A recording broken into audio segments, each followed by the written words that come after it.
Ang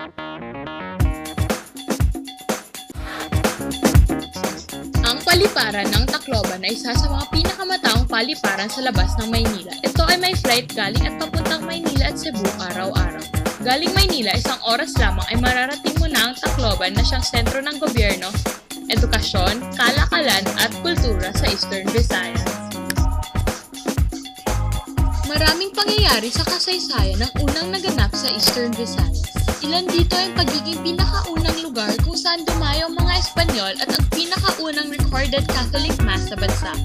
Ang Tacloban na kapital ng rehiyon ay patuloy na gumagawa ng kasaysayan katulad ng pagiging pinakaunang lungsod na tawaging Highly Urbanized City or HUC sa rehiyon. Ang Tacloban ay umunlad sa isang baryo ng mga mangingisda sa Basay, Samar. The first highly urbanized city in Eastern Visayas. We just became a highly urbanized city last December of 2008.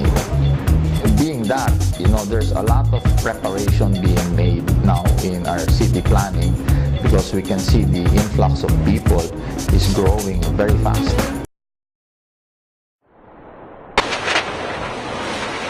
Experts are calling it the strongest storm on Earth this year. Hurricane Katrina Imagine was about experiencing 400 winds of miles 100 wide, miles smaller than an this hour. storm. Katrina had sustained Then winds double of it. 125 Super Typhoon Haiyan last miles an hour, the storm made It's only landfall. about 250 miles away, so It has all probably the makings of landfall a coming major in about disaster. 12 to 18 hours or so.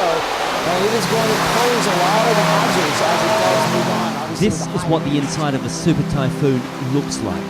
250km/h plus winds slamming into a city. A white haze of screaming noise, smashing windows, tearing metal, water and flying debris.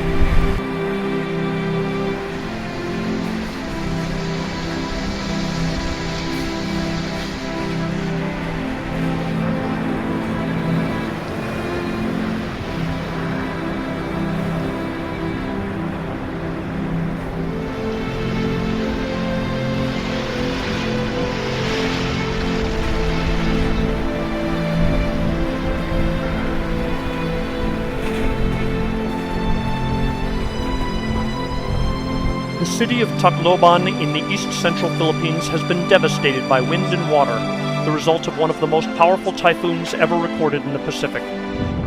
Driven by sustained winds of more than 140 miles an hour, the ocean rose almost like a tsunami, so that within minutes, homes hundreds of yards inland had their ground floors submerged in seawater, and water swirled waist-deep through the second floors for those houses that had second floors at all.